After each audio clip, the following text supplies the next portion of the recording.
Today we are going to discuss Nibbana in Theravada Buddhism. Buddhism is the teaching of Lord Gautama Buddha, who lived and taught in India during the 6th and 5th century before Christ. The Buddha was born into a royal family as Prince Siddhartha in a place called Lumbini in present-day Nepal. Being a prince, he grew up with royal comforts, and he was prevented from seeing any human suffering. But by age of 29, he had witnessed human suffering in the form of old age, illness, and death. And that shocked him. So he wanted to find a way out of human suffering. So at the age of 29, he left home and became a homeless ascetic.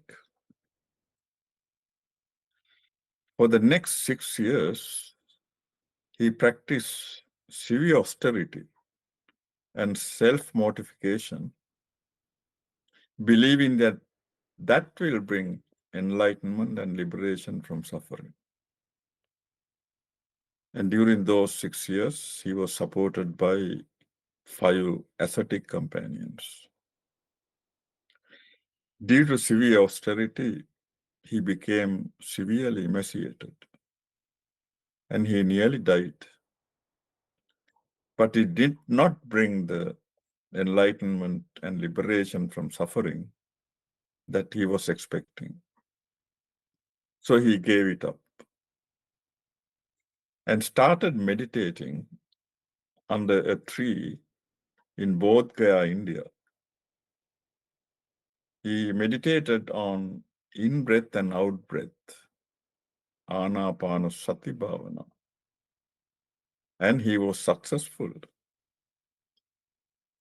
Ascetic Siddhartha eradicated all his mental defilements, realized the noble truths with no assistance from a teacher, and attained enlightenment as a Samma Sambuddha. He was aged 35 then. Soon after his enlightenment, he traveled to Varanasi in India and delivered his first sermon called Dhammacakkappavattana Sutta, meaning turning of the wheel of truth, to the 5 ascetic companions who had supported him during the 6 years of severe austerity. And the 4 noble truths are the truth of suffering, the truth of the origin of suffering, the truth of the cessation of suffering, and truth of the path leading to the cessation of suffering. The first noble truth is there is unavoidable, inevitable, universal suffering. And the Buddha said, birth is suffering, aging is suffering, illness is suffering, death is suffering, sorrow, lamentation, grief, pain, despair are suffering. Association with what one dislikes is suffering. Separation from what one likes is suffering. Not getting what one desires is suffering. In short, Buddha said, the 5 aggregates of clinging are suffering. And the 5 aggregates of clinging are material form, rupa, feeling, vedana, perception, sanya, mental formation, sankhara, and consciousness, vijnana. According to Buddha's teaching, what we call a person or an individual is made up of these 5 aggregates. The second noble truth is the cause, the origin of suffering, and that Buddha described as craving, tanha. And the Buddha said there are 3 types of craving. Craving for sensual pleasures, kama tanha.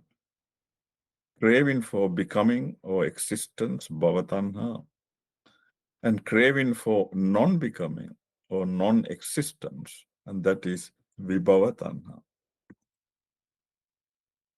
The third noble truth is that the suffering can be totally eradicated, ceased, and that is the state of Nibbana. And this is attained by totally abandoning and eliminating all forms of craving.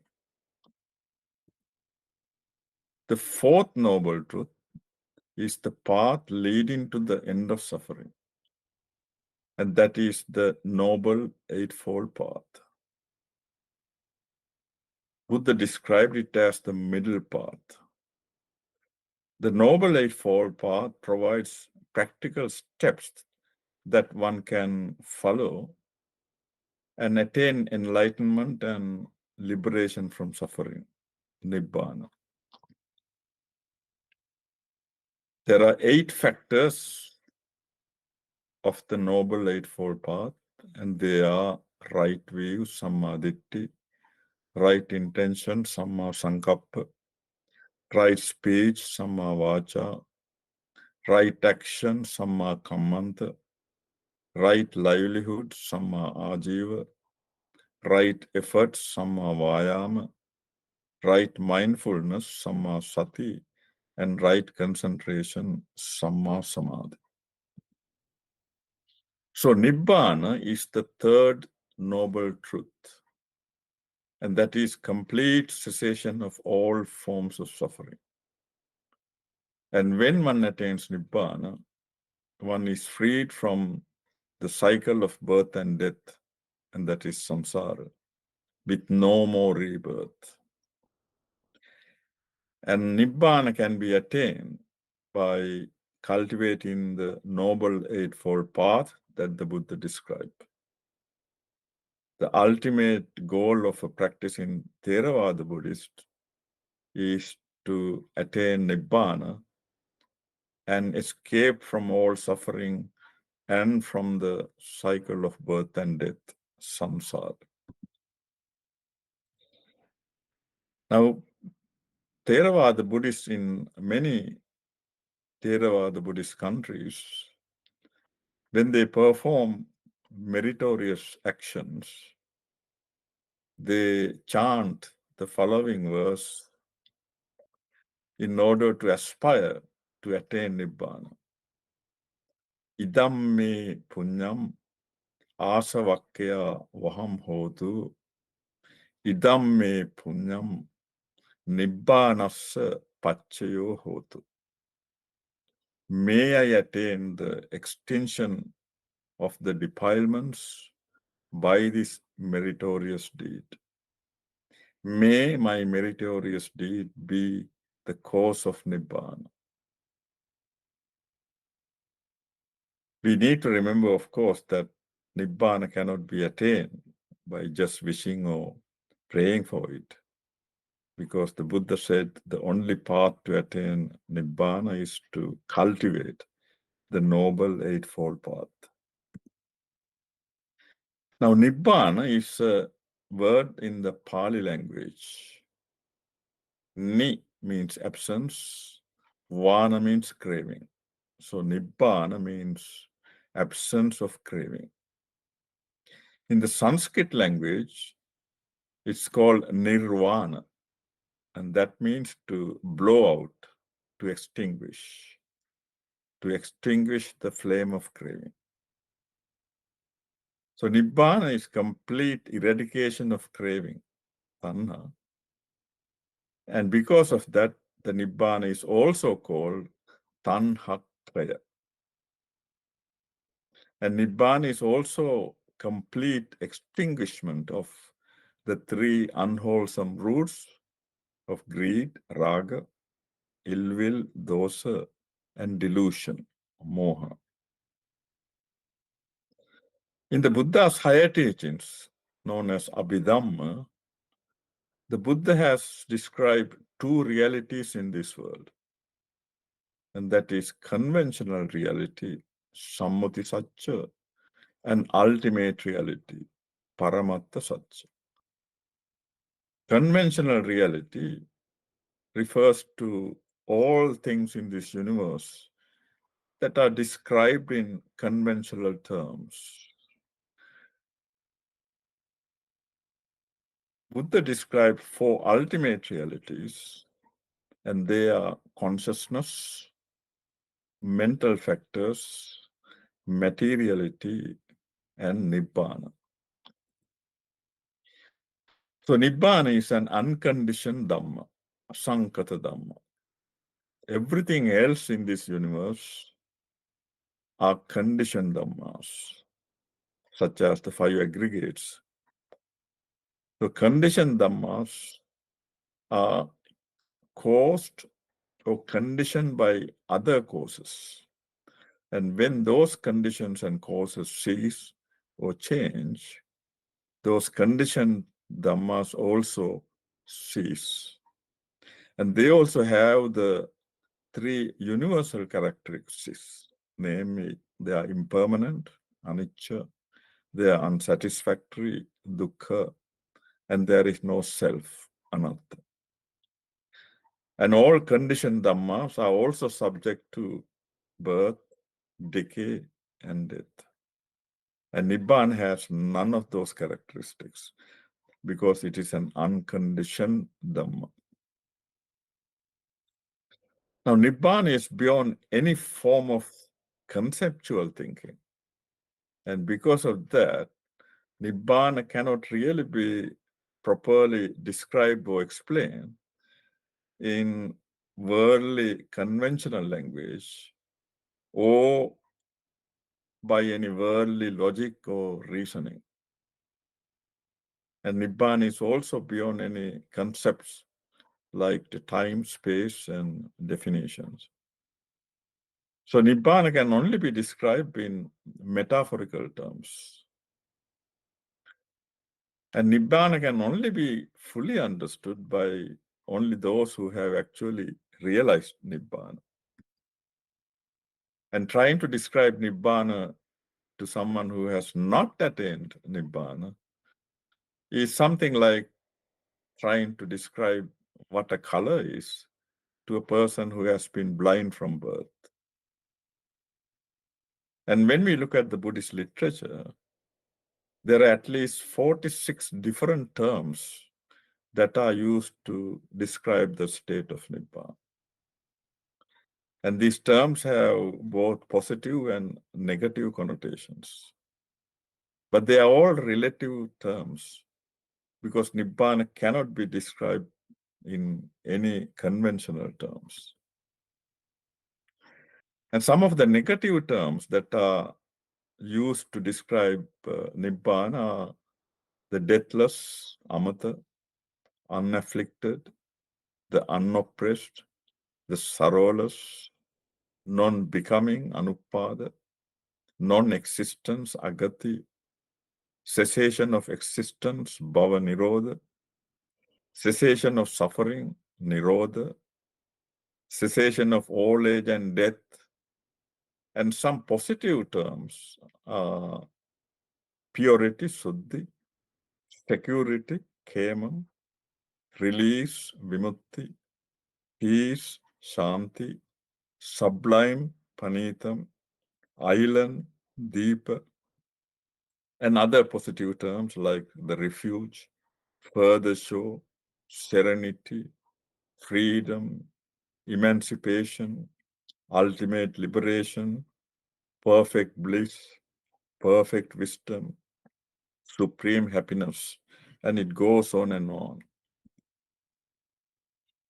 The only path to attain Nibbana, of course, is the Buddhist path of liberation, and that's the middle path, the Noble Eightfold Path. And Buddha described it as the fourth noble truth in his sermon Dhammacakkappavattana Sutta. And Nibbana can be attained by any disciple who seriously cultivates the Noble Eightfold Path as advised by the Buddha. So it can be attained by anyone, whether they are Buddhist monks or Buddhist nuns or male disciples or female disciples. So the 8 factors of the Noble Eightfold Path are right view, right intention, right speech, right action, right livelihood, right effort, right mindfulness, and right concentration. And from a practical standpoint, these 8 factors are divided into 3 groups. The first group is group of morality, sila, and that consists of right speech, right action, and right livelihood. The second group is group of concentration, samadhi, and that consists of right effort, right mindfulness, and right concentration.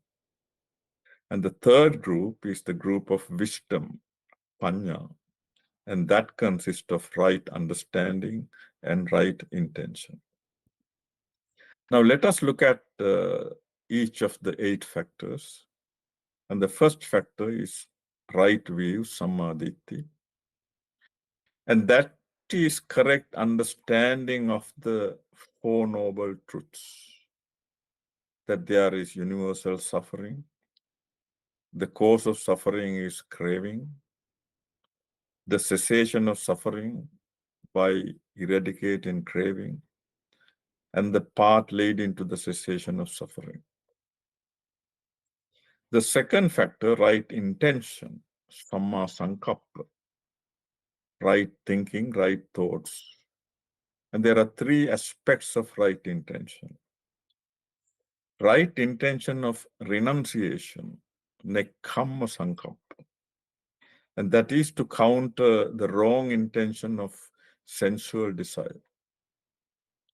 Right intention of goodwill, loving kindness, metta, that's avyapada sankappa, and that is to counter wrong intention of ill will. The third is right intention of harmlessness, compassion, avihimsa sankappa, and that is to counter the wrong intention of harmfulness. Right speech, samma vacha, has 4 aspects: to abstain from false speech, to abstain from malicious, backbiting, slanderous speech, to abstain from harsh, blameful speech, to abstain from gossip, idle chatter. Right action, samma kammanta, has 3 aspects. That is to abstain from killing any living beings, to abstain from stealing, and to abstain from any sexual misconduct. Right livelihood, samma ajiva, is to make one's living by ethical, legal, and honest means, without causing any harm or suffering to any other living being, either directly or indirectly. And the Buddha has advised that lay disciples should avoid certain traits, such as trading in living beings, trading in arms and weapons, trading in intoxicants, trading in poisons, and trading in meat. Right efforts, samma vayama, has 4 aspects. One makes an effort to prevent the arising of unwholesome mental states that have not arisen. One makes an effort to abandon and eradicate unwholesome mental states that have already arisen. One makes an effort to develop wholesome mental states that have not yet arisen, and one makes an effort to develop and maintain any wholesome mental states that have already arisen. Right mindfulness, samma sati, is to develop mindfulness. And Buddha, in the Satipatthana Sutta of the Majjhima Nikaya, that's a collection of the Buddha's middle end discourses, has described 4 foundations of mindfulness. And that is contemplation of the body, kayanupassana, contemplation of feelings, vedananupassana, contemplation of the mind, chittanupassana, and contemplation of mind objects, dhammanupassana. Right concentration, samma samadhi, is to develop deep mental absorptions called jhana through meditations. And in reference to the Noble Eightfold Path, Buddha has said that one is expected to develop 4 jhanas. That's the first jhana, second jhana, third jhana, and the fourth jhana. And when one develops deep mental absorptions, the mental hindrances in our mind that obstructs the development of concentration are gradually suppressed. And positive mental factors called jhana factors develop. And when this Noble Eightfold Path is successfully cultivated by a disciple, the final result is enlightenment or Nibbana. And one attains enlightenment or Nibbana through 4 progressive supramundane stages. The first stage is stream enterer, Sotapanna. Second stage is once returner, Sakadagami. Third stage is non-returner, Anagami. And the final stage of enlightenment is Arahant. Now, when one develops the Noble Eightfold Path, one needs to gradually eradicate certain mental defilements that the Buddha named as fetters. Buddha names 10 fetters, Dasa Sangyojana. These fetters are sort of chains or shackles that bind us to the cycle of birth and death, samsara. And the 10 fetters are illusion of self, sakkaya ditthi, skeptical doubt, vichikicha, attachment to rites and rituals, silabbata paramasa, sensual desire, kamaraga, ill will, patiga, desire to be born in fine material Brahma worlds, ruparaga, desire to be born in formless Brahma worlds, aruparaga, conceit, mana, restlessness, uddhacha, and ignorance, avijja. So if we take the first stage of enlightenment, that is stream enterer, Sotapanna, the Sotapanna has entered the Noble Eightfold Path by eradicating 3 of the 10 fetters, and that is illusion of self, sakkaya ditthi, skeptical doubt, vichikicha, and attachment to rites and rituals, silabbata paramas. The Sotapanna has also weakened the 3 unwholesome roots of greed, lobha, ill will, dosa, and delusion, moha, to such an extent that the Sotapanna will not commit any unwholesome actions that will lead to a rebirth in any of the suffering worlds. And the Buddha has said, a Sotapanna can attain enlightenment in the same birth, but if not, will attain enlightenment and Nibbana within a maximum of 7 births, either in the human world or in heavenly worlds. The second stage, one's return as Sakadagami, in addition to eradicating those three first fetters, has also weakened the next two fetters of sensual desire and ill will. The once returner will be born only once more, either in human or heavenly worlds, before attaining full enlightenment and Nibbana. The third stage, non-returner, Anagami, person has completely eradicated the first five lower fetters, and that is illusion of self, Sakkaya Ditthi, skeptical doubt, Vichikicha, attachment to rites and rituals, Silabbata Paramasa, sensual desire, Kamaraga, and ill will, Patiga. A non-returner will not be reborn again, either in human or heavenly worlds. If an Anagami person did not attain enlightenment in the same birth, an Anagami will be reborn in one of the five Brahma worlds called pure abodes, Suddhavas. And they are Aviha, Atappa, Sudassa, Sudarsi, and Akanitta. And they will attain full enlightenment and Nibbana in that Brahma world.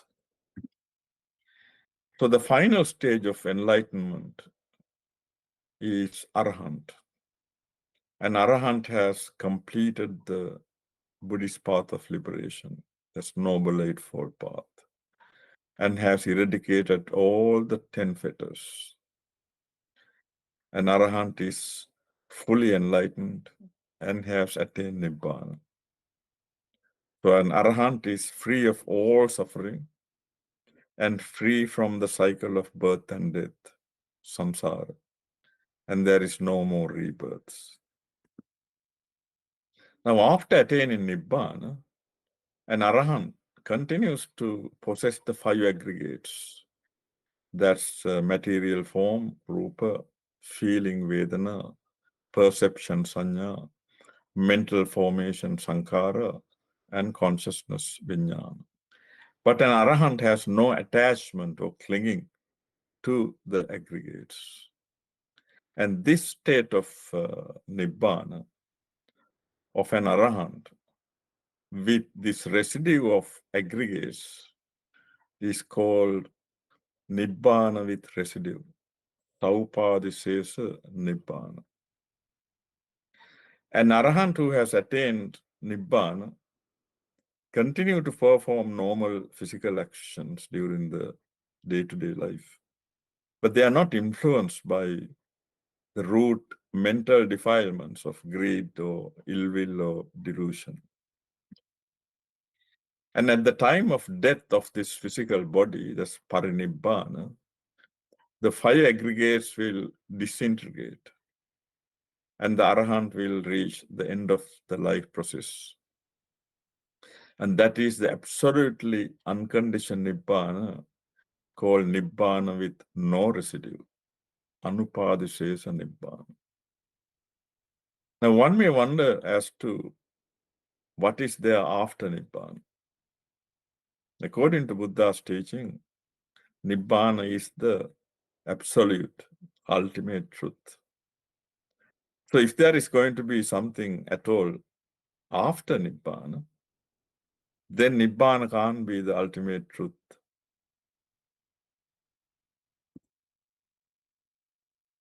An Arahant who has attained Nibbana has been compared to a fire that extinguishes when there is no more fuel to keep it burning.